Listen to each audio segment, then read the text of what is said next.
பஞ்சமாதிபதி என்று சொல்லப்படக்கூடிய மிக முக்கியமான ஒரு யோகம் ஒரு ஜாதகத்தில். ஒரு ஜாதகர் நல்லா சிறப்பாக வாழணும் அப்படின்னா அதுக்கு அந்த ஜாதகத்தில் நான் அடிக்கடி சொல்கிறது பார்த்திங்கன்னா, இந்த ஜென்மம் நம்ம ஒன்று எடுத்திருக்கோம்.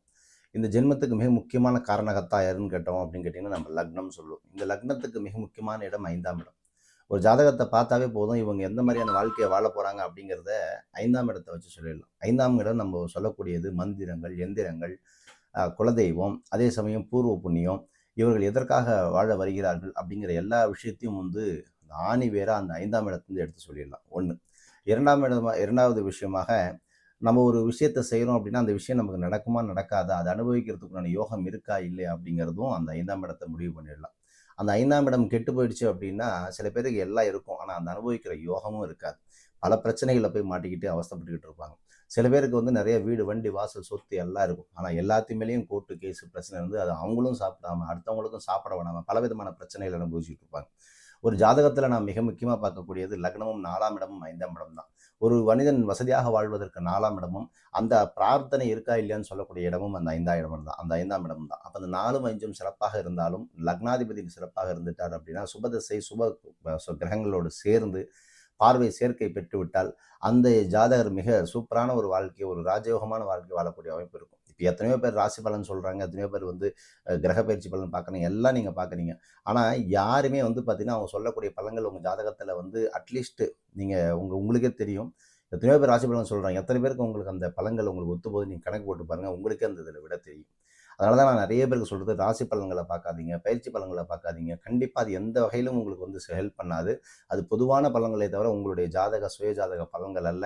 அது உங்களுக்கு குறைந்தபட்சம் லட்சத்தில் ஒரு 10 பேருக்கு 5 பேருக்கு வேலை செய்யலாமே தவிர எல்லாருக்கும் வேலை செய்வது கிடையாது. பொதுவான காலச்சக்கர தத்துவப்படி நடக்கக்கூடிய அந்த பயிற்சி பலன்களை வைத்துக்கொண்டு எந்த ஒரு விஷயத்தையும் நீங்கள் இறங்க வேண்டாம். சுய ஜாதகப்படி கண்டிப்பாக உங்களுடைய ஜாதகத்தை பாருங்கள், மிக முக்கியமானது ஒன்று. ரெண்டாவது இந்த பஞ்சமாதிபதி யோகத்தை பற்றி பேசுகிறதுக்கு முன்னாடி ஒரு சீக்ரெட்டான விஷயத்தையும் சொல்கிறேன். கடைசியில் வீடியோ முழுசாக பாருங்கள், புதுசாக பார்க்குறவங்க சப்ஸ்கிரைப் பண்ணி வச்சுக்கோங்க.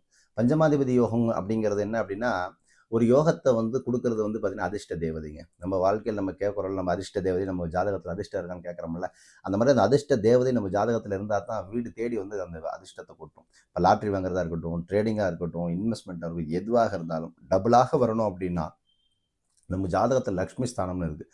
அதுதான் நம்ம திரிகோணம்னு அதுக்கு ஒரு பேரை வைக்கிறோம். 1, 5, 9ன்னு சொல்கிறோம். அப்போ ஒரு ஜாதகருக்கு பணம் வர வழி தனஸ்தானம், அதுக்கப்புறம் பஞ்சமஸ்தானம், அதுக்கப்புறம் லாபஸ்தானம், இதெல்லாம் நல்லா இருக்கணும். அதுக்கப்புறம் பாக்கியஸ்தானம், இதெல்லாம் நல்லா இருக்கணும். பாக்கியங்கள் இருக்கணும், லாபம் இருக்கணும், தனலாபம் இருக்கணும், 5ஆம் இடம் இருக்கணும். இது எல்லாம் இருந்தால் தான் ஒரு மனுஷனுடைய வாழ்க்கையில் நல்லா இருந்துச்சு அப்படின்னா, தனஸ்தானம் கெட்டு போச்சுன்னா லாபஸ்தானம் நல்லா இருக்கணும். லாபஸ்தானம் கெட்டு போயிடுச்சு அப்படின்னா பஞ்சமஸ்தானம் நல்லா இருக்கணும். பஞ்சமஸ்தானம் கெட்டு போயிடுச்சு அப்படின்னா பாக்கியாதிபதியாவது நல்லா இருக்கணும். இப்படி எது எல்லாமே கெட்டு பாவகிரகங்களுடைய சேர்க்கையில் இருந்துச்சு அப்படின்னா அந்த ஜாதகர் பாருங்கள், கண்டிப்பாக பலவிதமான இன்னல்களையும் கஷ்டங்களையும் துரதிர்ஷ்டங்களையும் அதிர்ஷ்டம் இல்லாத ஒரு வாழ்க்கையும் வாழ்ந்து கொண்டிருப்பார்கள். சரி, அந்த மாதிரி பஞ்சமாதிபதி யோகம் இவங்க ஜாதகத்தில் இருக்காங்கிறது சில விதிகள்லாம் சொல்கிறேன், இதெல்லாம் பார்த்துக்கோங்க. அதுக்கப்புறம் ஒரு ரகசியம்னு சொல்ல அது பின்னாடி சொல்கிறேன். பொதுவாக இந்த 5ஆம் வீட்டினுடைய அதிபதி பூர்வ புண்ணிய ஸ்தானாதிபதி நம்ம சொல்கிறோம் இல்லையா. அந்த பூர்வ புண்ணிய ஸ்தானாதிபதி அதுக்கு புத்திரஸ்தானமும் அங்கே தான் நம்ம சொல்லுவோம். அதே போல் அந்த திரிகோணம் ஸ்தானம் என்று சொல்லப்படக்கூடிய அந்த இடமும் மிக முக்கியமாக சொல்லப்படக்கூடியது அந்த யோகாதிபதினு சொல்லுவோம். அது கிடக்கூடாது. ஒரு ஜாதகனுக்கு யோகாதிபதி நல்லா இருந்துட்டார் அப்படின்னா முற்பகுதியிலும் ஒரு பக்கம் கொடுப்பாரு, பிற்பகுதியில் ஒரு பக்கம் கொடுப்பாரு. அந்த யோகாதிபதி தசையிலையோ புத்தியிலையோ இல்லை அந்தரத்திலையோ போகும்போது கண்டிப்பாக கொடுத்துருவார். அப்போ பூர்வ புண்ணியம் அந்த செய்த அந்த வினை கர்மம் இருக்குது பார்த்தீங்களா, அந்த வினை கர்மத்துக்கு அந்த மாதிரி நீ எந்த மாதிரி இடத்துல பிறக்கணும், எந்த மாதிரி இடத்துல நீ வாழணும், எந்த குலம், எந்த கோத்திரத்தில், எந்த மாதிரியான கிரகங்களினுடைய ஆளுகைக்குள்ளே நீ பிறக்கணும் என்பதெல்லாம் இந்த பஞ்சமாதிபதி டிசைட் பண்ணி வச்சிருப்பார். அப்போ இந்த 5ஆம் வீடுங்கிறது பார்த்தீங்கன்னா எந்த அளவுக்கு பலம் பொருந்தி இருக்கோ அந்த வீட்டினுடைய அளவு யோக பலன்களை கண்டிப்பாக அதை கொடுத்துட்டு போயிடும். அது நல்லதோ பாசிட்டிவோ நெகட்டிவோ, நீ நல்லவனா கெட்டவனாங்கிறதெல்லாம் அப்புறம். உங்களுடைய கர்மத்தினுடைய அடிப்படையில் அந்த விதி இருக்கும். எல்லா கிரகங்களும் வலுப்பெற்று உங்கள் ஜாதகத்தில் பார்த்தீங்கன்னா எல்லா கிரகங்களும் நல்ல நிலையில் இருந்து பஞ்சமாதி மட்டும் பார்த்தீங்கன்னா, அதாவது பஞ்சமாதிபதினா 5ஆம் இடம். உங்கள் லக்னத்துலேருந்து 5ஆம் இடம் கணக்கு போட்டிங்கன்னா அந்த 5ஆம் இடம், அந்த 5ஆம் இடமும் கெட்டு போய் அதற்கு அந்த லக்னாதிபதியோ அந்த பஞ்சமாதிபதியோ நல்லா இருந்துட்டாங்க அப்படின்னா நல்ல வாழ்க்கை அமைஞ்சிடும். சப்போஸ் எல்லாமே நல்லா இருந்து பஞ்சமாதிபதி கெட்டு போயிட்டாங்கன்னா அதுக்கு தகுந்த வாழ்க்கை தான் அதுக்கும் அமையும். அப்போ யோகம் இல்லாத ஒரு வாழ்க்கையை கொடுக்கும். அதே போல் பஞ்சம திரிகோணம் என்று சொல்லப்படக்கூடிய இந்த இடத்துல 5ஆம் வீடு தான் நம்ம சொல்லக்கூடிய ஏற்கனவே சொன்ன மாதிரி அந்த கோவிலுடைய வழிபாடுகள், மந்திரங்கள், எந்திரங்கள், குலதெய்வம், ஆசை, மனசாட்சி, மனசில் நினைக்கிறது, எல்லா விஷயங்களும் அந்த 5ஆம் இடத்தில் சொல்லலாம். பூர்வ புண்ணியம், உங்கள் அப்பா அம்மா எந்த அளவுக்கு புண்ணியத்தை சேர்த்து வச்சுருக்காங்க, இந்த இப்போ 5ஆம் இடத்தை வச்சு அவங்க அப்பா அம்மா யாருங்கிறத சொல்லிவிடலாம். அந்த மாதிரி எல்லா விஷயங்களும் சொல்லலாம். அப்போ புத்திரத்தாரர்களை வந்து அவங்களுடைய புத்திரக்காரர்களை பற்றி எடுத்திருக்கக்கூடிய இனத்தையும் சொல்லலாம். அதே போல் பகுத்தறிவு, குலதெய்வம், தந்தை, மதப்பற்று, நூல்களாக ஆக்கக்கூடிய ஆற்றல், கதை வசனம், அமைச்சராதல், அதுக்கப்புறம் அதிர்ஷ்டம், வியாபாரம், இதெல்லாம் சொல்லக்கூடியதெல்லாம் இந்த 5ஆம் இடம் தான். அப்போ இந்த வீட்டை வந்து அந்த வீடு கொடுத்த நாதன் இதெல்லாம் நல்லா இருக்கணும். மிக முக்கியமாக புண்ணியஸ்தானம் இதெல்லாம் நல்லா இருந்துச்சு அப்படின்னா கண்டிப்பாக ஒரு நல்ல யோகத்தை கண்டிப்பாக அடைய முடியும். குறிப்பாக வந்து இந்த பஞ்சமாதிபதி யோகத்தை பற்றி சொல்லணும் அப்படின்னா, அந்த 5ஆம் இடத்துக்கு உண்டான கிரகமானது சுபராக இருந்து, அந்த சுபர் வந்து சுபரோட கூடி அப்படின்னா சந்திரன், சுக்கிரன், குருவோட, புதனோடலாம் கூடி, அதை வந்து பார்த்திங்கன்னா அந்த சுப வீடுகளில் ஏதாவது ஒரு சுப வீடுகளில் இருந்து அதிர்ஷ்ட தேவதை கண்டிப்பாக வீடு தேடி அந்த அதிர்ஷ்டத்தை கொடுத்து விட்டு போயிடும். நீ கேட்கவே வேண்டாம், கேட்கலனாலும் கொண்டு போய் கொடுத்துட்டே போயிடும். இப்போ நிறைய பேர் நம்ம கேள்வி கேட்குறோம், சார் நான் இவ்வளோ நல்லவனாக இருக்கேன் சார், யாரையும் கெடுக்கல சார், யாரையும் ஏமாத்தல சார், எனக்கு மட்டும் இவ்வளோ கஷ்டங்கள் வருது சார், ஆனால் ஒரு ஊராக ஒலையடிச்சு கொள்ளையடிச்சு விற்கிறான், அவனுக்குலாம் வந்து லக்ஷ்மி கொட்டுது சார், எப்படி சார் அப்படின்னு கேட்டால் அவன் நல்லா தான் சார் இருக்கான் அப்படின்னு பார்த்தீங்கன்னா, அவனுக்குலாம் அந்த ஜாதகத்தில் எடுத்து பாருங்கள், அந்த பஞ்சமாதிபதி யோகத்தில் ஏதாவது ஒரு யோகம் இருக்கும். அதனால் அவன் எந்த வேலை பண்ணாலுமே அந்த யோகம் வந்து அவனுக்கு ஏதோ ஒரு வகையில் பணத்தை கொடுத்துக்கிட்டே இருக்கும், போதுங்கிற அளவுக்கு பணத்தை கொடுத்துக்கிட்டே இருக்கும். இதெல்லாம் வந்து பார்த்திங்கன்னா இந்த பஞ்சமாதிபதி யோகத்தில் தான் பல தலைவர்கள் இருப்பாங்க, பரங்கோடீஸ்வரர்கள்லாம் இருப்பாங்க. புகழ் பெறக்கூடிய ஜாதகங்கள் எல்லாமே இந்த பஞ்சமாதிபதி யோகத்தில் தான் இருக்கும். அது மட்டும் இல்லாமல் அந்த கொடுப்பினை இருந்தான்னு சொல்லுவாங்க சார், அதெல்லாம் கொடுப்பினை வேணும் சார், இந்த மாதிரி ஒரு வாய்ப்பெல்லாம் நமக்கு கிடைக்கணும் அப்படின்னா அது நம்ம தலையில் எழுதியிருக்கணும், விதி இதெல்லாம் இருந்தால் தான் சார் நமக்கு கிடைக்கணும்னு சொல்கிறல. இதையெல்லாம் பேசுபவர்கள் யாருன்னு கேட்டால் அந்த பஞ்சமாதிபதி கெட்டு போனவர்கள் தான் இந்த மாதிரி பேசுவார்கள். அந்த பஞ்சமாதிபதி நல்லா இருந்துட்டான் அப்படின்னா மிகப்பெரிய யோகத்தையும் அடையக்கூடிய ஒரு அமைப்பு.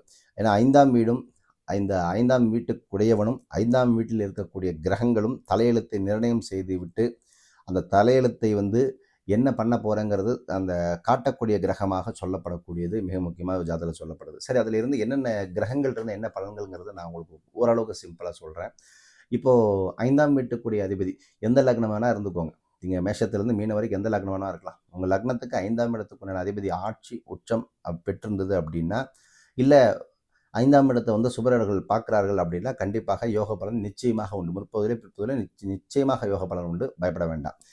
அதே போல் மகரம் வந்து ஜென்ம லக்னமாக இருந்து 5ஆம் அதிபதி சுக்கிரன் ரிஷபத்தினுடைய வீடு 5லேயே இருந்துச்சு அப்படின்னா அதிர்ஷ்டம் வாசல் கண்டிப்பாக வீட்டில் காசு கொட்டும். அதே சமயம் அந்த 5ஆம் இடமானது சுபர்களுடைய பார்வை இருக்கணும். கெட்ட பார்வை இருந்துச்சு அப்படின்னா வர காசெல்லாம் வேறு எதுக்கு போகுங்கிறதையும் மனசில் வச்சுக்கணும். மேஷம் ஜென்ம லக்னமாகி அந்த 5ஆம் இடத்துக்கு உண்டான சூரியன் அதிபதி சூரியன் வந்து லக்னத்திலே இருந்துச்சு அப்படின்னா அதை விட மிகப்பெரிய வல்லமை யாருக்கு இருக்காதுன்னு சொல்லுவாங்க. அதாவது மிகப்பெரிய வல்லமை பெற்று பெரிய யோகத்தை பெறுவார்கள். அதாவது மேஷ லக்னமாகி 5 கூடியவன் சிம்மமாகுவது வந்து பார்த்திங்கன்னா சூரியன் வலுப்பெற்று அங்கே இருந்துச்சு அப்படின்னா பெரிய யோகத்தை அடைவார்கள். பொதுவாக 5ஆம் வீட்டில் வந்து யாராக இருப்பினும் தன் சொந்த வீட்டில் இருந்தாங்க அப்படின்னா நலம் உண்டாவதில் சிரமம் இராது அப்படிங்கிற ஒரு கூற்று உண்டு. அப்படின்னா நீங்கள் எந்த லக்னத்தில் பிறந்தாலும் 5 கூடியவனுடைய அதிபதி 5ஆம் இடத்திலே இருந்தால் அப்படின்னா கண்டிப்பாக பெரிய லெவலில் தொந்தரவுகள் கொடுக்காது. அந்த 5ஆம் அதிபதியை வந்து கரெக்டாக ஆக்டிவேட் பண்ணிக்கிட்டே இருந்தோம்னா சகல விதமான யோகங்களை கண்டிப்பாக கொண்டாந்து கொடுப்பார். அதே சமயம் 5ஆம் வீட்டில் இருக்கக்கூடிய இதர கிரகங்களுடைய ஆதிக்கம் பற்றி கொஞ்சம் நம்ம பார்க்கணும். அந்த கிரகத்துக்கு அது நட்பா, கெடுதலா, இல்லை பகையா, அதே போல் அந்த கிரகத்துக்கு வந்து பார்த்திங்கன்னா நீசத்தன்மை இருக்கா, இப்படி பல வகையிலும் அந்த 5ஆம் அதிபதி வந்து கொடுக்கக்கூடிய நிலையில் யார் தடுக்கிறாங்கிறதையும் நம்ம பார்க்கணும். இது இப்போ இதிலே சப்போஸ் பகை கிரகங்கள் இருந்துச்சுன்னு வச்சுக்கோங்க, பகை கிரகங்கள் 2 பகை கிரகங்கள் இருந்துச்சு அப்படின்னா அது திரிகோணத்தில் இருக்குது, 5ஆம் இடத்துல இருக்குது அப்படின்னா ஒரு திசையில் கொடுக்கலாம், இன்னொரு திசையில் கண்டிப்பாக கொடுத்துரும், பயப்படவும் வேண்டாம். அதுக்கு அது நட்பாக இருந்தால். அதே போல் 5ஆம் இடத்துல வந்து ராகு கேதுக்கள் என்னச்சுன்னா என்ன சார் பண்ணலாம் அப்படின்னா, இது நாங்கள் வந்து புத்திர தோஷம், கடுமையான வம்ச தோஷம்லாம் இருக்குன்னு நம்ம பேசுவோம். 5ஆம் இடத்துல ராகு நிற்குது அப்படின்னா கண்டிப்பாக ஒன்று புரிஞ்சுக்கணும், அதில் வந்து கொடுக்க வேண்டியதே ராகு ஏதோ ஒரு வகையில் காலதாமதத்துடன் மக்கள் செல்வம் ஏற்படக்கூடும். அதாவது புத்திர தோஷம் கடுமையாக இருக்கக்கூடும். கல்வி அறிவு நிறைய வச்சுருப்பாங்க, அரசாங்கத்தின் மூலிமா லாபம் பெறக்கூடிய அமைப்பு. ஆனால் கண்டிப்பாக அவங்க குடும்பத்தில் கருக்கலைப்பு சம்மந்தப்பட்ட தோஷத்தை செய்திருப்பார்கள். 5இல் ராகு இருப்பவர்களுடைய தோஷம் குடும்பத்தில் பாருங்கள், அகால மரணம், கருக்கலைப்பு தோஷம்லாம் கண்டிப்பாக இருக்கும். அதுக்கப்புறம் 5ஆம் இடத்துல கேது இருக்கக்கூடியவர்கள் என்ன அப்படின்னு கேட்டிங்கன்னா, இவர்களுக்கு வந்து கெட்டத்தன்மைகளை விதைக்கக்கூடிய நபர்களாக இருப்பார்கள். சகோதர நலத்தை கெடுக்கக்கூடிய ஒரு அமைப்பு. இவர்களுக்கு அந்த சகோதரத்துவங்கிறது இருக்காது. லக்னத்தில் கேது, அதே போல் 5ல் கேது இருக்கிறவங்க அந்த ஒற்றுமையை ஏற்படுத்தி கொடுக்காது. குலதெய்வத்தினுடைய கடுமையான தோஷம் அங்கே அதிகமாக இருக்கும். 1-2 குழந்தைகள் வந்து கண்டிப்பாக இருக்கும். அதிலும் வந்து பார்த்திங்கன்னா அவர்களால் நன்மை இருக்காதுன்னு சொல்லுவாங்க. ஏன்னா அந்த சாபம் வந்து பிடிக்கக்கூடிய இடமாக அந்த 5ஆம் இடம் இருக்கும். கொடுக்கக்கூடிய நன்மைகள் எல்லாம் கேது தடை பண்ணி வச்சு வருவார். அதே போல் இந்த இந்த 5ஆம் கிரகத்தில் வந்து 5ல் இருந்தாலும் இந்த கிரகங்கள் எல்லாம் நான் சொல்றது இந்த சூரியன், அதுக்கப்புறம் வந்து பார்த்திங்கன்னா ராகு கேது, இந்த கிரகங்கள் எல்லாம் இருந்தாலும் கூட சுபகிரகம் சுபபலம் சுபகிரகத்தினுடைய பார்வை பெற்றிருந்தது அப்படின்னா அந்த குறைகள் எல்லாம் நீங்கும். அதுக்கு தோஷ பரிகாரங்கள் எல்லாம் செய்தோம்னா கண்டிப்பாக அது நிவர்த்தி ஆயிரும். அப்படிப்பட்ட நிலை இல்லை என்றால் சாந்தி பரிகாரங்கள் மூலியமாக இந்த வரக்கூடிய தொல்லைகளை எல்லாம் நிவர்த்தி செய்து மிகப்பெரிய ஒரு பரிகாரத்தை நம்ம ஏற்படுத்தி கொள்ள முடியும். எவ்வளோதான் நம்ம வந்து பரிகாரத்தை நம்ம வந்து திருப்பி செஞ்சாலுமே கூட அந்த லக்னாதிபதி வலுப்பெறணும். அதே சமயம் வந்து 5ஆம் வீட்டுக்குரியவன் இவர்களோடு மிக முக்கியமாக அந்த தோஷத்தை நிவர்த்தி செய்யக்கூடிய குருவினுடைய அருளும் அந்த ஜாதகத்துக்கு இருக்கணுங்கிறது தான் என்னுடைய மிக முக்கியமான ஒரு விஷயம். பொதுவாக இந்த பஞ்சமாதிபதி யோகம் வந்து அப்படிங்கிறது பார்த்தீங்கன்னா நான் இதை எப்படி பார்க்குறேன் அப்படின்னா, இது உங்களுக்கு புரியணுங்கிறதுக்காக இந்த விஷயத்த சொன்னேன். உங்கள் ஜாதகத்தை எடுத்துக்கோங்க. லக்னம் மேஷ லக்னமாக இருக்கட்டும், ரிஷப லக்னமாக இருக்கட்டும், கடக லக்னமாக இருக்கட்டும், மிதுன லக்னமாக இருக்கட்டும், எந்த லக்னமாக இருந்தாலும் 5 சிறப்புற பெற்றிருந்தால் கண்டிப்பாக சிறப்பான யோகம் உண்டு. 5 எனக்கு எல்லாம் இருக்குது சார், 5 கெட்டு போயிட்டான் அப்படின்னா நலம் கண்டிப்பாக இருக்காது. கொடுத்தவன் ஏதோ ஒரு வகையில் திரும்பியும் பிடுங்கிக் கொள்வான். அவங்களுக்கு பாருங்கள் எல்லா வகையிலும் வந்து பார்த்திங்கன்னா செட்டில் ஆகிற நேரத்தில் ஏதோ ஒன்று. அப்போ இதை சப்போஸ் நான் உங்களுக்கு இப்படி சொன்னால் புரியும். 5ல் சூரியன் இருந்துச்சு அப்படின்னா கண்டிப்பாக உங்களுக்கு வாழ்க்கையில் மிகப்பெரிய ஒரு யோகத்தை தரக்கூடிய ஒரு அமைப்பை கொடுக்கும். ஆனால் 5ல் சூரியன் இருந்தாச்சு அப்படின்னா கண்டிப்பாக அவங்க மாமனார் மாமியார் இவங்க மாதிரி விஷயங்கள் எல்லாம் கொஞ்சம் அனுசரித்து செல்வது நல்லது. அதே 5ல் செவ்வாய் இருந்துச்சு அப்படின்னா முருகப்பெருமானுடைய அருளால் எல்லா விதமான செல்வங்களையும் மாறி கொடுக்கும். அப்போ முருகப்பெருமானுடைய வழிபாடு மிக முக்கியமாக சொல்லப்படக்கூடியது. முருகன் மூலியமாக நிறைய செல்வங்களை உனக்கு கொண்டு வந்து சேர்க்கும். அதே போல் புதன் இருந்தாலும் வந்து பார்த்திங்கன்னா நிறைய வீடு வண்டி வாசனை தோரணம் நஞ்சை புஞ்சை எல்லாம் இருக்கும். சுக்கரன் இருந்துச்சு அப்படின்னா வளமான வாழ்க்கை. ஆனால் 5ல் சுக்கரன் இருக்கலாமா அப்படின்னு கேட்டால் கண்டிப்பாக குலதெய்வத்தின் அருள் நிறைஞ்சிருக்கு அப்படிங்கிறது ஒரு பக்கம், அது பெண் தெய்வமாகவும் இருக்கும். சனி இருந்துச்சு அப்படின்னா மிகப்பெரிய ஒரு தடைகளை கொடுக்கும். தடைகளை கொடுத்த சனி திசை வரும்பொழுது அவனுடைய வாழ்க்கையில் மிகப்பெரிய ஒரு ஏற்றத்தை கொடுப்பார். ஆனால் அதுக்கு முன்னாடி இந்த சனி திசை வரதுக்கு முன்னாடி பலவிதமான சங்கடங்களை நீங்களும் அனுபவிக்கிற மாதிரி சூழ்நிலை வரும். அதே போல் ராகு கேதுக்கள் இருந்துச்சு அப்படின்னா மிகப்பெரிய தடையை கொடுக்கும். அந்த இடத்துல வந்து மிகப்பெரிய கர்மதோஷம் வேலை செய்யும். இதெல்லாம் வந்து நான் பொதுவாக சொல்கிறேன். ஒரு ஜாதகத்துக்கும் அந்த ராகு கேதுக்கள் சூரியன்லேருந்து சனி வரைக்கும் இருக்கக்கூடிய கிரகங்கள் அந்த பஞ்சமாதிபதி, பாக்யாதிபதி, தனஸ்தானாதிபதி, லாபாதிபதி, லக்னம் இதை அப்படியே எடுக்கணும். இதுதான் இங்கே விஷயம். நம்ம ஒரு மனிதனுடைய வாழ்க்கைக்கு இப்போ வாழ தேவையானது வந்து பணம் காசு பொருளாதாரம். இந்த பொருளாதார சூழ்நிலை நினைக்கக்கூடிய கிரகங்களாக சொல்லப்படக்கூடியது 1 லக்னம்ங்கிறது 1, 2 தனஸ்தானம், 5 பஞ்சமஸ்தானம், அதுக்கப்புறம் வந்து 11 லாபஸ்தானம், அதுக்கப்புறம் 9 பாக்யஸ்தானம். இதெல்லாம் ரொம்ப முக்கியம். இந்த இடத்துல வந்து பாப கிரகங்களுடைய சேர்க்கை தான் மாட்டிக்கிச்சு, இல்லை இந்த கிரகங்கள் போய் பாபத்தில் போய் மாட்டிக்கிட்டாங்க, இல்லை அஸ்தமனம் ஆயிட்டாங்க, நீசம் ஆயிட்டாங்க அப்படின்னா ஜாதகரை பார்த்த உடனே சொல்லிடலாம். நிறைய பேர் திருப்பி ஜாதகம் பார்த்துட்டு இருக்கிறவங்க, நிறைய பேர் திருப்பி கஷ்டத்தை அனுபவிச்சுட்டு இருக்கிறவங்க, திருப்பி கடனையே அடைச்சிக்கிட்டு இருக்கிறவங்க, என்ன பரிகாரங்கள் செய்தாலும் தீரவே இல்லை அப்படின்னு நினைக்கிறவர்கள் எல்லாமே இந்த மாதிரி பிரச்சனைக்குள்ளே மாட்டிகிட்டு இருப்பாங்க. ஸோ நீங்களும் அந்த மாதிரி பிரச்சனைகளை சேர்ந்து வைத்து கொண்டிருக்கின்றீர்கள். அதுக்கு தகுந்த நிவாரணம் சாந்தி பரிகாரங்களை செய்து கொள்ளும்போது இதனுடைய பலம் கொஞ்சம் அதிகப்படுத்தி நிச்சயமாக மேன்மையை பெற முடியும். அதுக்கு உங்கள் ஜாதகத்தை பரிசீலனை பண்ணால் தான் நீங்கள் எந்த வம்சதோஷத்தில் மாட்டியிருக்கீங்க, எதனால் யாரால் எந்த கர்மத்தை செய்தனுடைய வினைப்பலனாக இந்த கிரகங்கள் வந்து கொடுக்க வேண்டிய இடத்துல வந்து உட்காந்துருக்கு. கொடுக்க வேண்டிய இடத்துல பாப கிரகங்கள் உட்காந்துருச்சு அப்படின்னாவே வர நேரத்தில் தட்டி விட்ரும். அதனால மிக புரிஞ்சுக்கணும். அதே சமயம் ஒரு கிரகம் நம்மளை கெடுக்கும்னு நினைக்கக்கூடிய கிரகம் நமக்கு அஸ்தமாச்சுன்னா நமக்கு யோகம். அதாவது மாரகாதிபதி நமக்கு அஸ்தமாயிட்டாருன்னு வச்சுங்க, நீசமாயிட்டாருன்னு வச்சுங்க, அதுதான் சொல்லுவாங்க கெட்டவன் கெட்டிடில் கெட்டிடும் ராஜயோகம்னு சொல்லுவோம். அப்போ மாரகாதிபதியோ மறைவு கிரகமோ நமக்கு வந்து கெடுக்கக்கூடிய நிலையில் வர்றான் அப்படின்னா அவன் அஸ்தமனம் ஆயிட்டான்னா நமக்கு அது யோகமாக மாறும். இதுவும் ஒரு பக்கமாக இருக்குது. விபரீத ராஜயோகம், கஜகேசரி யோகம், கிரகமாளிகா யோகம், இப்படி நிறைய யோகங்கள் இருக்குது. ஸோ ஒரு ஜாதகத்திலையும் கிட்டத்தட்ட ஒரு யோகங்கள் கண்டிப்பாக இல்லாமல் இருக்கவே இருக்காது. ஒரு மனுஷனுக்கு ஒரு வாழ்க்கை ஒரு வருஷத்தில் கண்டிப்பாக ஒரு வகையில் அந்த பணம் வரக்கூடிய காலம் இருக்கும். அதுவும் உங்கள் ஜாதகத்தில் நீங்கள் குறிப்பிடப்பட்டிருக்கு. ஸோ உங்கள் வாழ்க்கையிலும் அதுக்கு தகுந்த அந்த தடைகளை நீங்கள் சந்தித்து கொண்டிருக்கிறது. திருமண தடையாக இருக்கட்டும், பொருளாதார தடையாக இருக்கட்டும், பணத்தடையாக இருக்கட்டும், சிக்கல்களாக இருக்கட்டும், எதுவுமே தீரலை சார் அப்படியே இருக்குது அப்படின்னா நமக்கு அந்த கொடுப்பினே அந்த அளவுக்கு ஜாதகத்தில் இல்லைங்கிறது ஒரு பக்கம். அதுலேயே நீங்கள் தெரிஞ்சு போயிடலாம். ஒன்று லக்னாதிபதி கெட்டு போயிருப்பார். சார் என் பிரச்சனையே தீரவே இல்லை, என்ன பரிகாரம் பண்ணி எனக்கு வேலையாகலை, எனக்கு பணமே சேரலை, கடன் மேலே கடன் வந்துட்டு இருக்கு, பொருளாதாரம் உற்பத்தி ஆகலை அப்படின்னா எல்லாரும் எங்களுடைய வாழ்க்கை அப்சர்வ் பண்ணி பாருங்கள். ஒரு வருஷத்தில் கண்டிப்பாக ஏதோ ஒரு திசையில் அந்த கடவுள் உங்களுக்கு அந்த பணத்தை கொடுத்துருப்பாரு. ஏன்னா லக்னாதிபதியோ, தனஸ்தானாதிபதியோ, லாபாதிபதியோ, பஞ்சமாதிபதியோ இல்லை ஏதோ ஒரு வகையில் அந்த யோக கிரகங்கள் உங்களுக்கு கொடுத்துருக்கும். அது நீங்கள் வந்து கரெக்டாக தக்க வச்சுருந்தீங்க அப்படின்னா இந்த கிரக தசை வரும்போது கெடும்போது கண்டிப்பாக நீங்கள் உஷாராக இருக்கலாம். அது நீங்கள் பார்க்காத போது என்ன ஆகும் அப்படின்னு கேட்டிங்கன்னா இவங்க அந்த கெட்டுப்போன திசையில் போய் நிறைய பரிகாரங்கள் பூஜைகள் எல்லாம் பண்ணிக்கிட்டு இருப்பாங்க. ஆனால் பலன் வந்து உங்களுக்கு ஒரு 20-30% தான் வரும்.